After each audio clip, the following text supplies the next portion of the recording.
This is episode 382 of Jumblethink. T-minus 10, 9, 8, 7, 6, 5, 4, 3, 2, 1.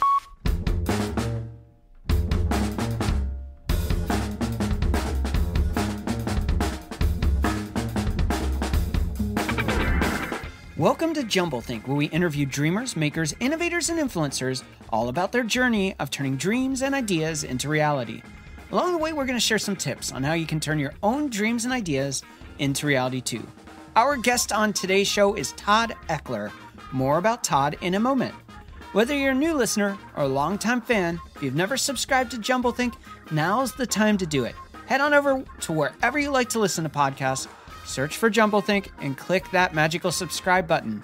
To make it even easier, if you head on over to jumblethink.com, you'll find links to places like YouTube, Apple Podcasts, Pandora, Spotify, and more. So make sure to never miss an episode of Jumblethink by heading on over to wherever you want to listen to the show and clicking subscribe. Now let's join today's conversation.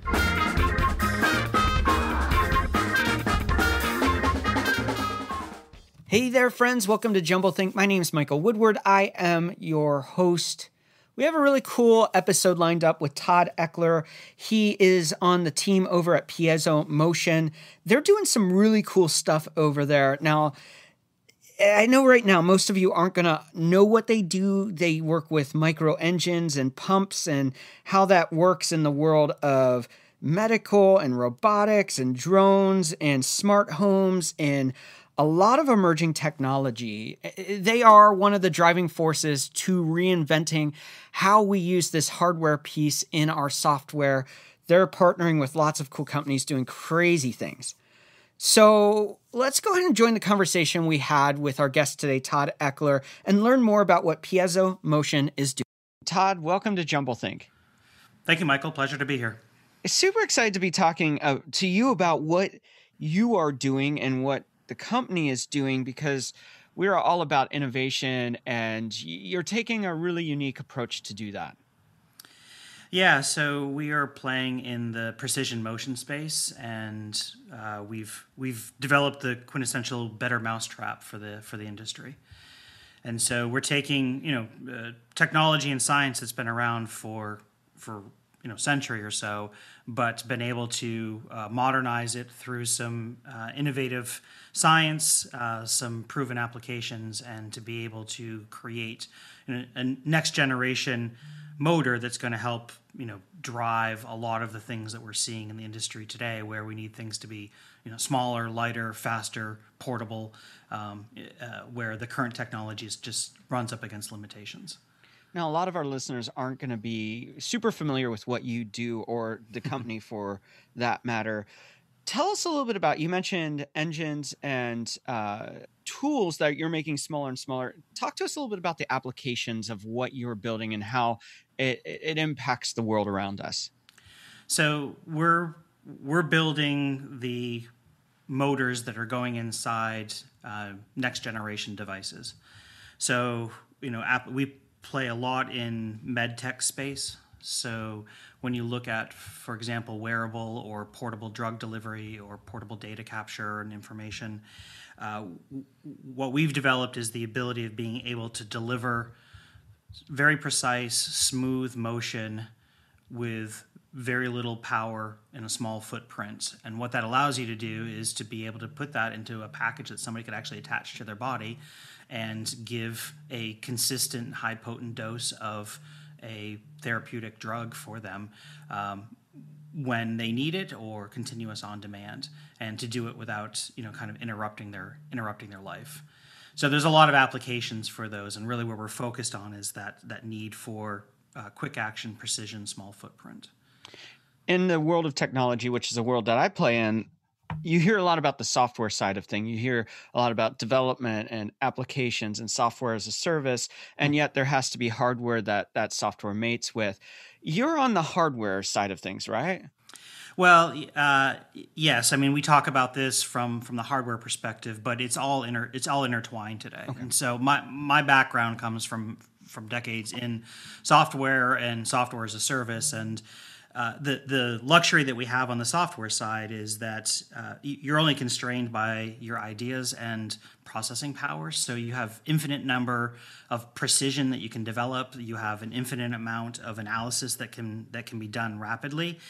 But if that analysis is supposed to translate into something that's supposed to happen in the physical world, you've then hit a bottleneck in terms of what's the device on the other end of it and to what level of precision that you can go. So it doesn't help you to have an artificial intelligence engine that can predict something that's going to happen in your life if it can't actually control a mechanism to avoid or deal with that situation, right? So okay, great. So your windshield wipers can turn on when it senses that it's about to rain, but that's a much different scenario when trying to determine whether you should get a delivery of high potent narcotic because you're about to have some sort of medical condition, because we're seeing the biofeedback information. Artificial intelligence engine says, "Oops, something's happening here based on the data I have."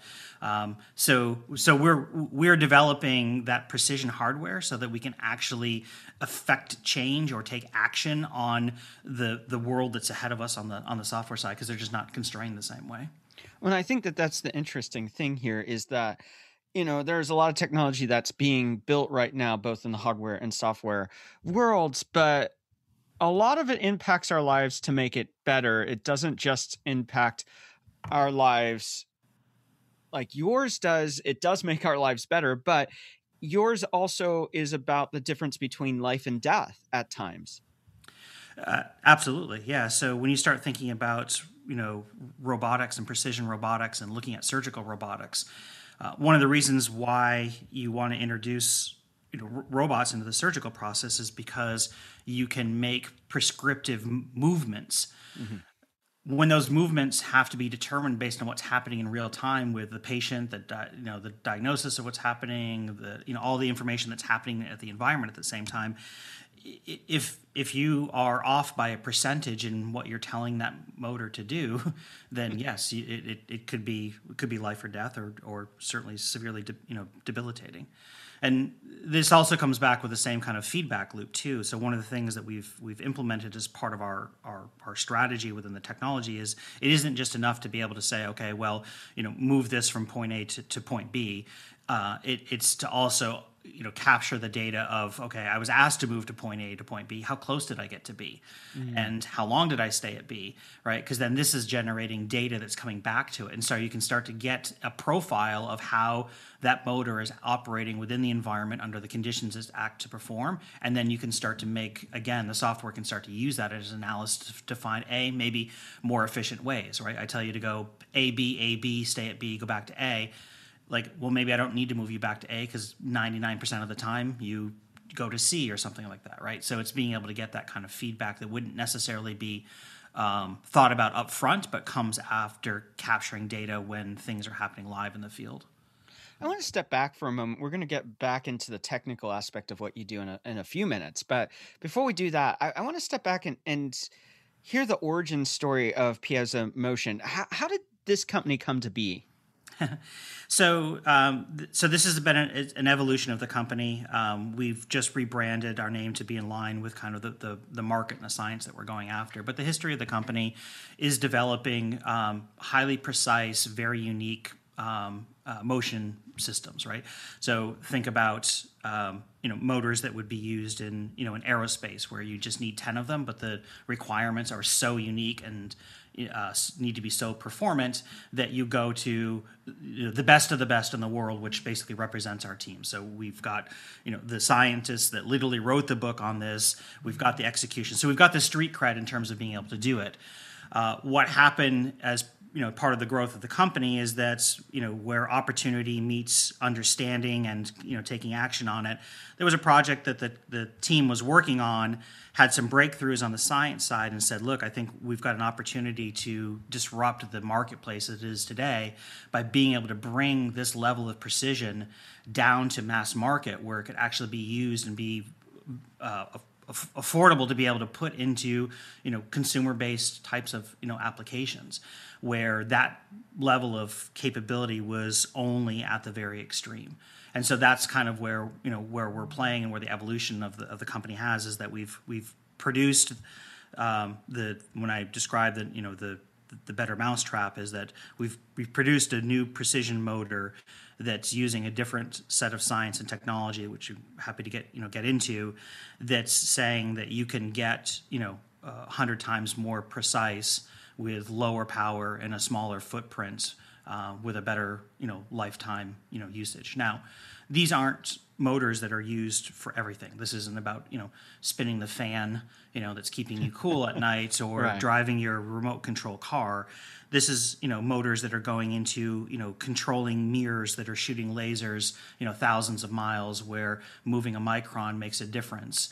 This is about driving a 3D printer that may be printing biotissue for new organs in the future. So this is the cutting edge set of things that are happening in the world, in which they want to bring it to the masses. Humanity would benefit from it, but they're limited by, okay, well, to do this, the options that we had from a motion control could just outprice the ability of being able to deliver it.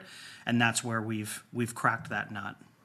You mentioned a lot of times when innovation in tech happens, you see it happen at such a hyper-focused space. You mentioned there about the different spaces that you had originally started, and how this is an evolution of a company. And we hear all the time about, oh, this is something NASA worked on, and now it's kind of in everyday consumer life, or used for consumer good at some level. The evolution of the company, you have to have a vision. You have to be able to see what is yet to be. So how are you identifying the spaces in which the technology that you're developing really makes sense to be used in? Maybe it's consumer goods, maybe it's medical equipment, maybe it is, you mentioned those 3D printers doing biotissues and other really cool things. How are you seeing where your technology makes sense to be? So the good news is that, from doing market research, is that the data exists, right? There's companies out there in the field that are trying to make new innovative products, or take existing products and make them smaller, run on batteries for longer life, or whatever. They're trying to innovate at a rapid pace. And where our vision allows us is to actually just fit in the middle there, and to say, look, that engineering design problem that you have, or that motion control problem that you're trying to be able to solve so that you could actually make a commercial product out of it, we've got that ability to be able to fit in there. And so it's always this quandary as you're trying to grow and scale a company. It's like, prevailing wisdom is, pick a single direction, put all of your wood behind that arrow, focus at it, and then the success will come after it.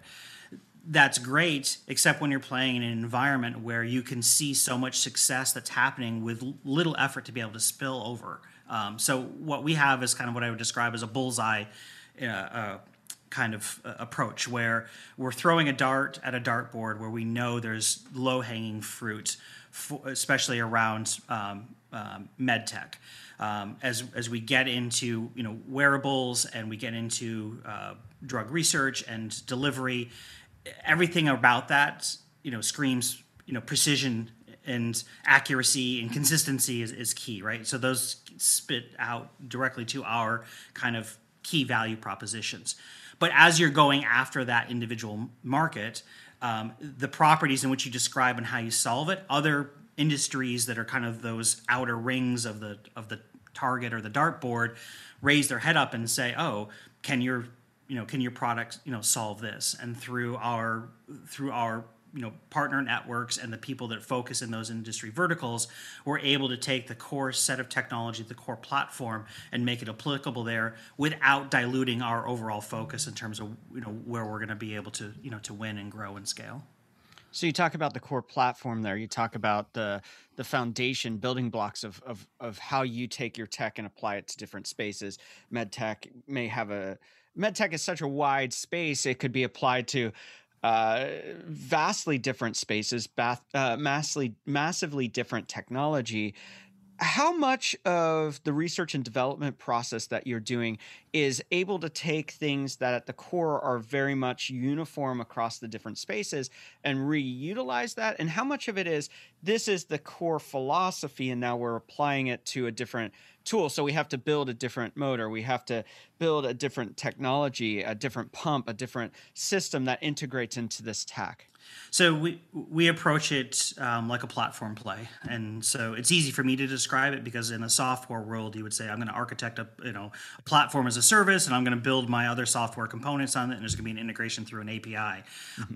I see that translated into the world in which we live in as well on the Piezo Motion side, from a hardware side, is that we've built that kind of platform, which is the core science, the core mechanics of creating this motion in this unique, patented way, but we've done it in such a way that it is malleable in terms of how it actually gets applied.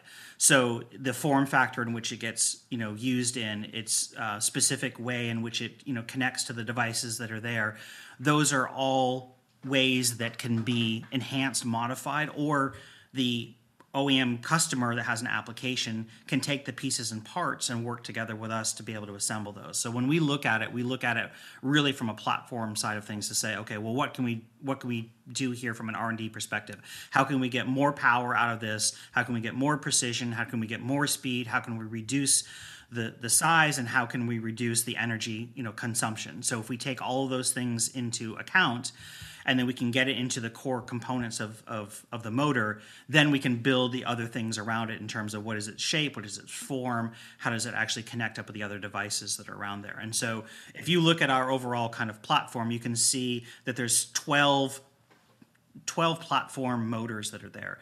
Those translate into hundreds of SKUs based on all of those variations that somebody in the drone space may be interested versus somebody that's that's developing a robot that's going to go in an MRI unit, for example. So the core science is the same, but how it actually gets deployed and used are the components that go around it. So you're developing these motors, you're developing these engines, you're doing really cool things with them. Where does you mentioned, a drone company might come in and pull off this part, use it, and something that they're building. Who's responsible for that testing and for that refining? How much are you doing? How much are you partnering with the companies that use your products? It seems like there's a lot of synergy that has to be between both what you're delivering and also what the consumer is then repurposing or retooling or reusing out of the tools that you apply. Yeah, so the process is typically you've got a set of engineers on the customer side who are trying to solve a problem. So they raise their hand to us and they say, "Look, this is the problem I'm trying to solve," and it usually gets into technical specifications, and there's a drawing that's shared of how it wants to be able to work. Because we have a kind of a novel approach of how we deal with solving the motion.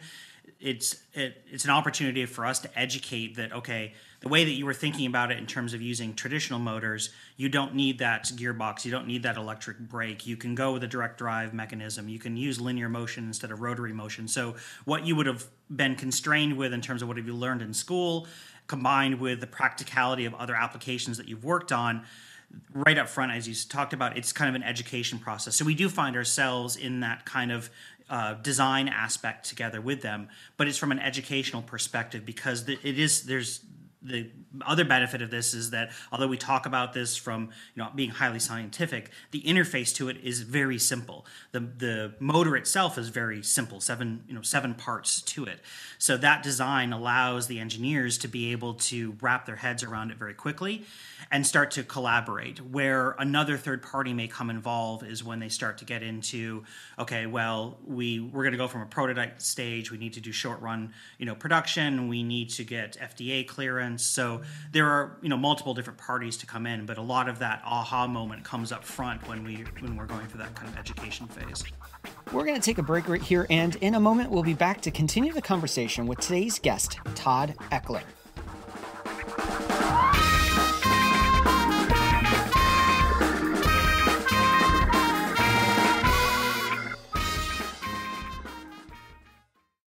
I have a simple question for you. Have we ever connected up? If not, and you're a listener, I would love to connect with you. I would love to hear your stories, how you're chasing your dreams. I'd love to connect with you on your favorite social media channel. I would love to start the conversation. So wherever you are, whether it's on Facebook, Instagram, LinkedIn, or Twitter, drop me a note. I would love to hear from you. Or you can even email me, hello@jumblethink.com, and let's start the conversation. I'd love to hear what you're dreaming about. I'd love to hear what your plans are for the summer and all the exciting adventures you're on. I would love to hear from you. So let's connect and let's start the conversation. Now let's return to today's conversation.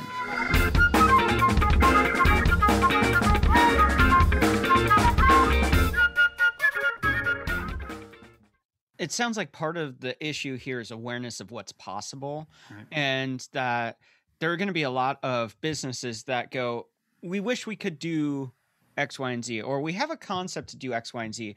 But until they're aware of a company like yours or your company, they really don't have the concept of what is really attainable. It's almost like, here's a dream for the future. We're looking at a Jetsons moment and we're looking and seeing what could be, but how do we get there? So how are you bringing awareness to what you're doing? And beyond the awareness, then how are you unlocking the imagination of these companies that you partner with to say, hey, dream bigger. Hey, look at this and see what's possible and go outside of what you would think is your normal limitations with what you do and how you approach it?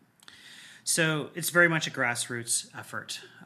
So we're working with, a community of, highly intelligent individuals that are tinkerers by trade, right? So what you see them do in the office, and I'm pretty sure you go and look at home, and they've got 7 soldering irons sitting at the kitchen table, and they're finding out unique ways of doing things at home, and so. What we're trying to tap into is that that dreamer mentality that sits in most of the engineers and product designers that are out there, to be able to challenge them on ideas and how to be able to solve it. The good thing is that this isn't so foreign to them that they would not trust its ability to to deliver. It's a kind of aha, you've solved that piece, which was always that roadblock for me to be able to move forward. And then the next piece that kind of comes along with it is kind of, success breeds success. So when you start to see other companies that have solved that kind of application challenge and then be able to to promote it. One of, being from the kind of the marketing side here, one of the challenges that I have is that, as you can imagine, a lot of the clients that we're talking to do not want to talk about what they're doing, right? So it's very exciting for us to go, oh, that's really cool. Here we can help you. Yes, but we can't tell any of the world about kind of what you're up to doing. So other people can kind of take benefit of it. So it's that kind of, and that's why I say it's that level of abstraction and really just kind of educating on what is possible and giving kind of the ideation to just spur that on. And we know up front that this is, that we've structured the company and our philosophy amongst the management team that this isn't just, okay, we've created, a widget, and this widget can do these things, and here's how you can buy it or order it. This is a solutions-based company that just happens to get its revenue from, mass selling of OEM products. Really interesting to think about trying to apply a product to hypotheticals and selling a product or connecting with a partner on how they can do something that they can't even share. I can't imagine how difficult that is to then navigate the complexities of solving problems. Yeah. So there's a lot of prototypical things that happen, right? So we work with companies that even when discussing the problem with us, it's obfuscated from what they're actually trying to do. So they'll ask to build a prototype that isn't actually what they're trying to build. They're just trying to solve some sort of motion problem, which will end up going into the other system that they're ultimately building. So a lot of what we're doing is trying to be able to communicate that through mechanisms that would make sense for them to be able to understand in terms of animations and videos and being able to just get that education piece down. But going back to my grassroots efforts, it's a lot about just kind of changing hearts and minds one by one, right? The other good thing about the market in which we work in is that this is a tight-knit community, right? They like to when somebody learns, something, they're very quick to say, "Hey, have you seen this, such and such?" And so you get that kind of, social multiplier, even in a world where you're having to deal with, one step removed or hypothetical, situation.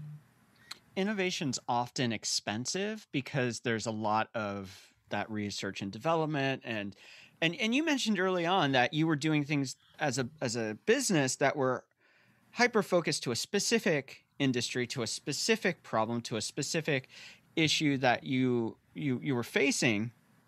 How are you bringing affordability and making this more accessible to problems that maybe don't have the budget to do that, or that there's just going to be such a scale at this that you have to make it more affordable and approachable to actually use this tech? So that is the secret sauce of kind of what we've put together here. There's always been the blocker in being able to leverage any kind of piezo-based motion technology is the cost, the infrastructure, and the way that it was designed. So we know that we are only going to be successful based on being able to cross that cost barrier. And at this point, we've cracked that nut to be able to provide a superior product at a price point that is better or equivalent to what they would see in the market today. But at the same time, this is just the start of the innovation. So, one of the fun things and challenging teams of working with a bright engineering team is that from a commercial side, I'm trying to I'm talking about what we're doing with clients today, and they're talking about what they're doing and planning for delivering to me 3, 5, 10 years down the road. And so all of those that continued investment and leveraging on just kind of that first step out the door is about being able to bring this down to to smaller, lighter, faster, cheaper type of architecture. Now, right now, you're serving robotics, you're serving med tech, you're serving drones, smart home technologies. There's a lot of technologies that come into this, but the space is evolving so quickly. How are you staying on the pulse of what's happening? So two things. One is that part of the team that is doing the R&D side is well connected at the academic level. So they're not only are they an expert in their field and publishing and educating on the science in which we leverage as part of this, we get the benefit of being close to other research facilities in which other commercial companies are partnering together with universities to do cutting edge things. So that certainly keeps us available or accessible to kind of the heartbeat of what's happening on that side. In addition, we really focus on being able to understand the trends that are coming in the market, and that comes through the network of connections and partners and connectivity amongst the teams that you work with. So whether it's from partners or shareholders or customers themselves, building that network of communication and being able to always challenge what you believe is the status quo helps to drive kind of where your decisions are going to be made. And kind of unlike talking to a customer about a software feature where they can say, it would be really, really nice if this button was moved over here and save this click, and 3 days later it can be rolled out and delivered to them. Yeah. It's a little bit more complicated on trying to affect that change through something that's going to ultimately end into a highly controlled, certified, regulated product.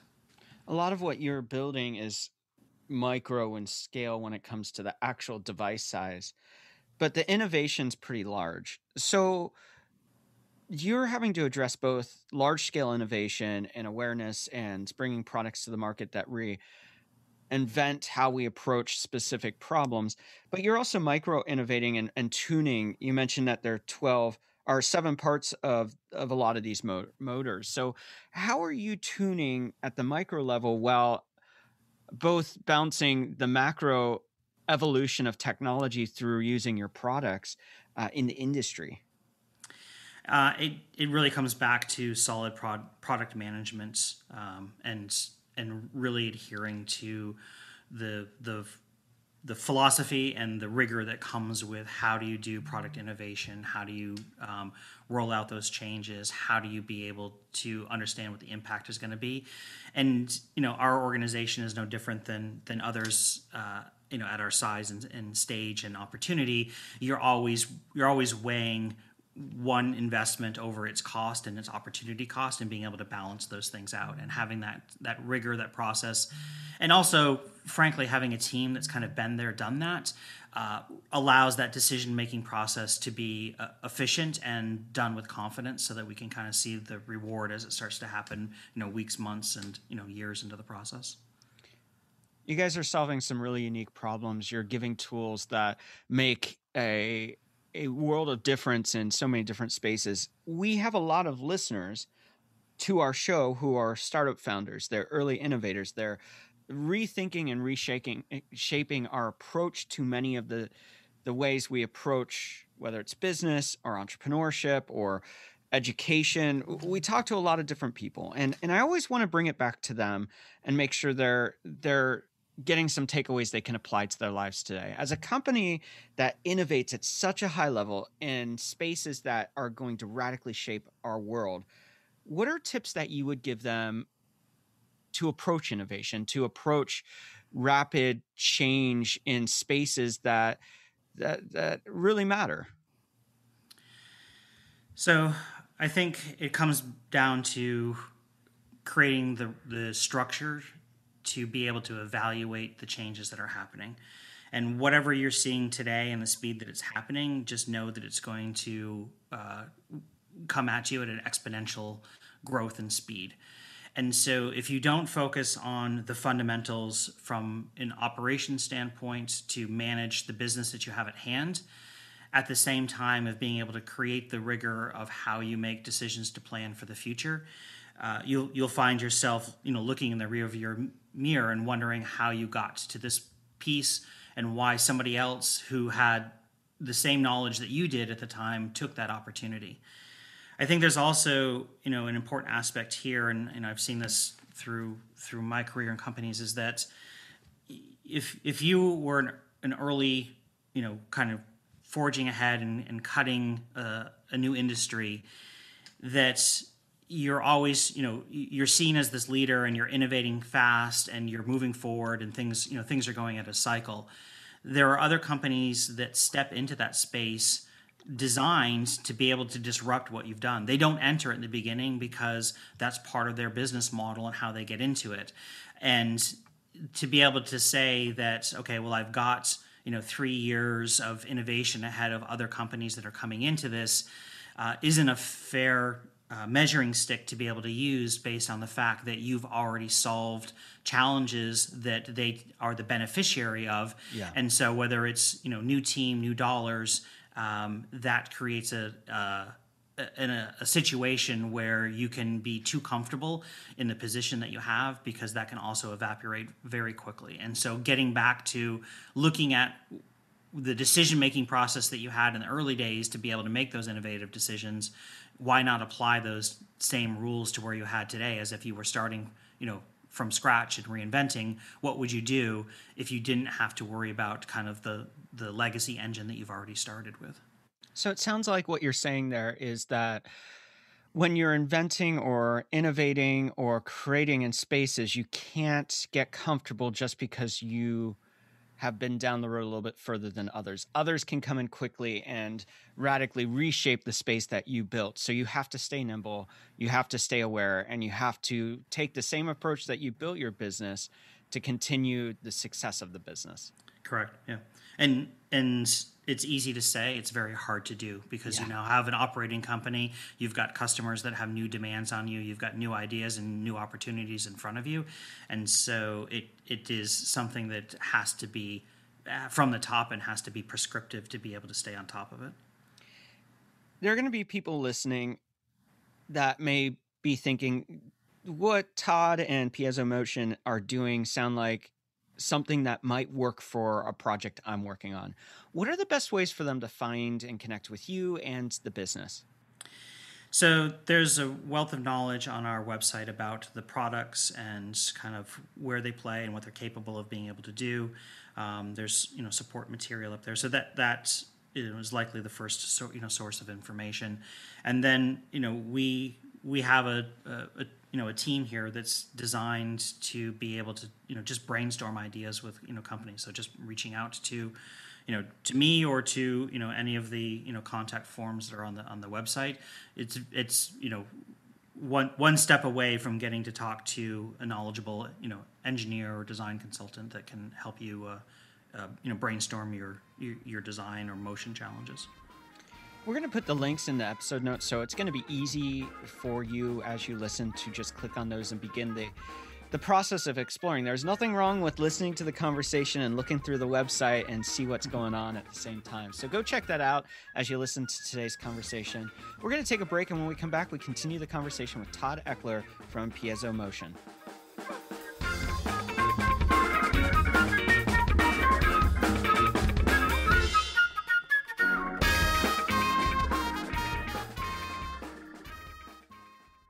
Whether in business or your personal life, innovation can be a powerful tool to help you unlock the future of your dreams. That's why we created the Dreamer's Guide to Micro Experiments. Micro experiments are quick ways that you can try, learn, and grow your dreams. Best of all, this guide is completely free. All you have to do is head on over to jumblethink.com, and you'll find a link at the bottom of the page, a little pop-up, to say, do you want to download that free guide now? So go download that guide and start the process of using micro experiments to rapidly grow your dreams and ideas. Now let's continue today's conversation.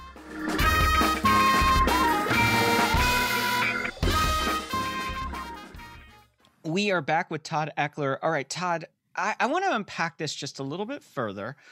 There are a lot of people that are saying, this sounds really cool, but I'm not sure I completely understand it or the piezo, what that means. Can you unpack that and the technology a little bit further for us?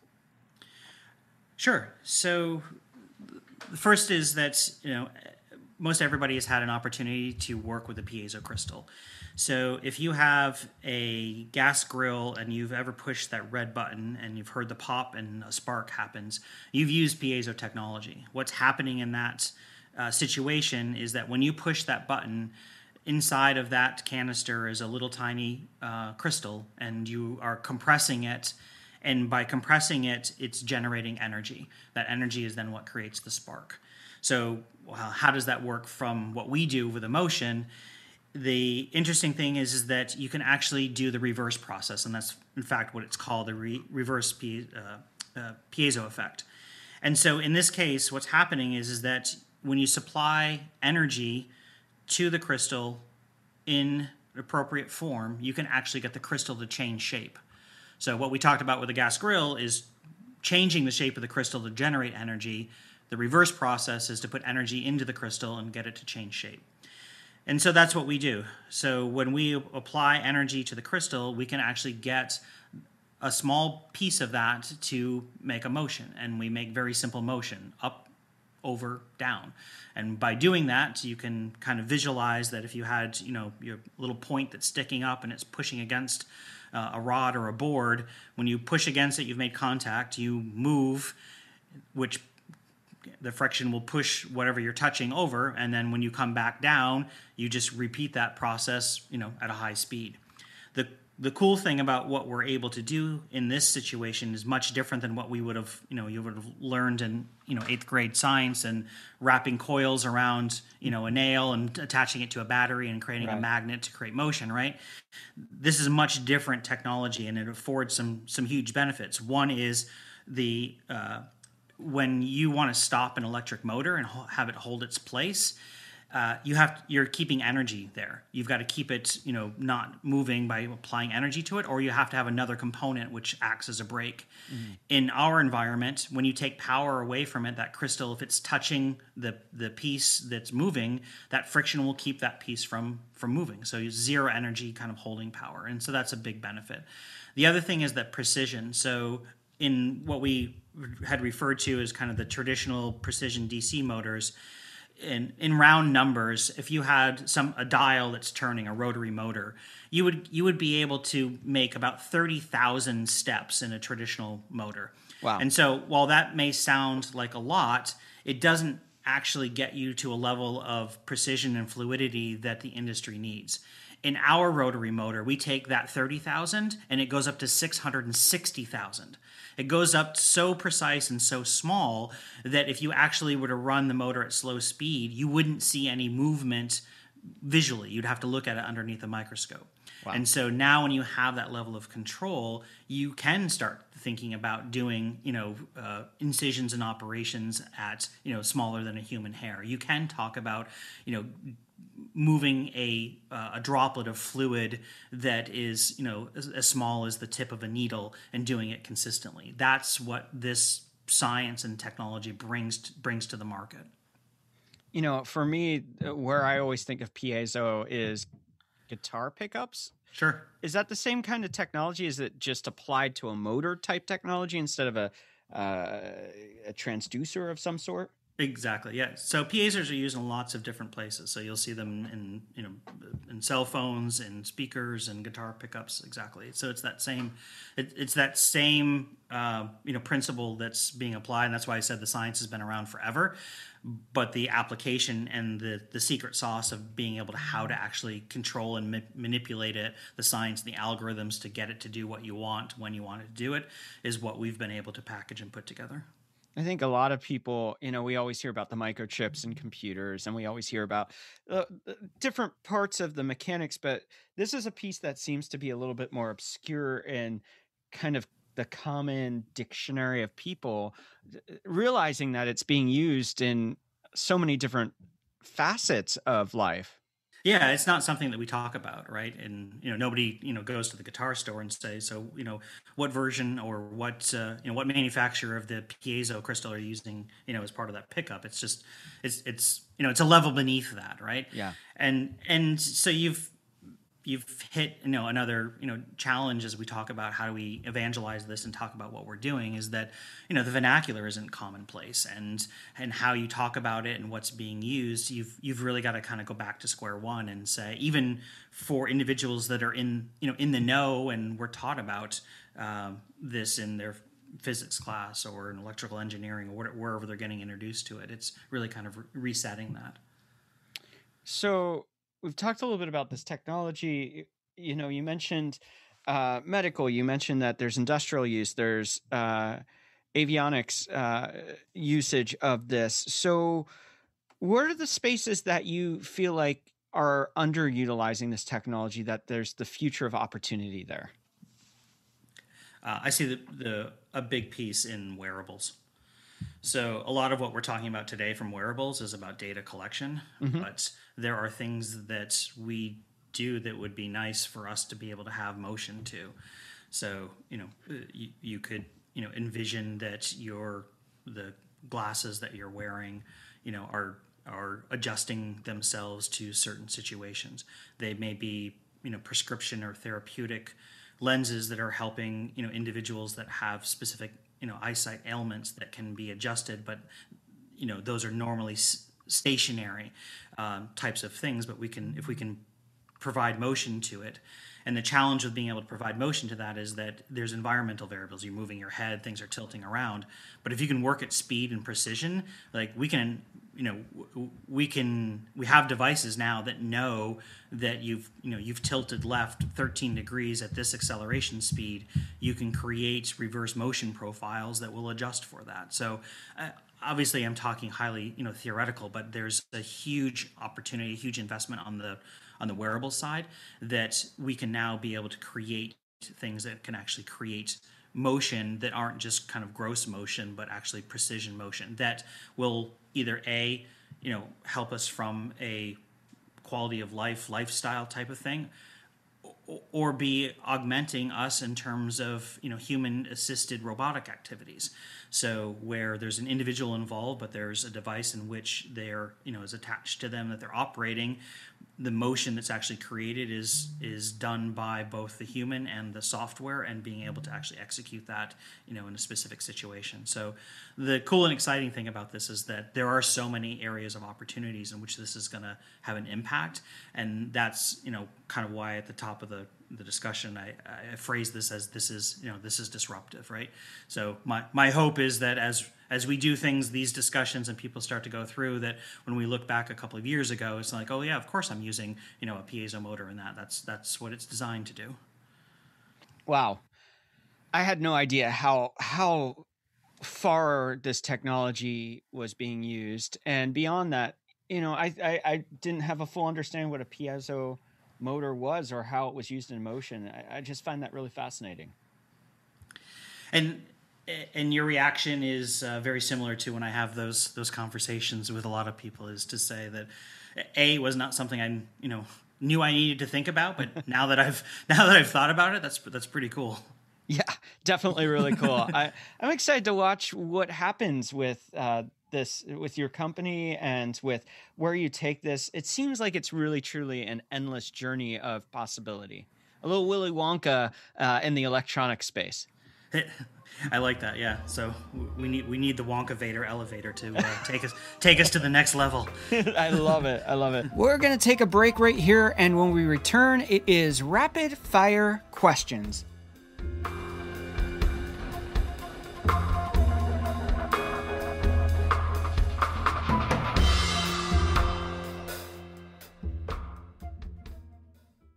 We have a really cool conversation lined up for you in our next episode of Jumblethink. Our guest is InQ. He has an Amazon Prime special called InQ Live at the Ace Theater.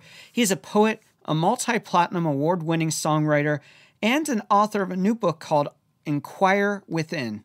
You're not going to want to miss this conversation, so make sure to subscribe to the show and check out our next conversation with our guest, InQ. Now let's jump into rapid fire questions. Levez seulement le bras pour mettre l'aiguille sur le disque.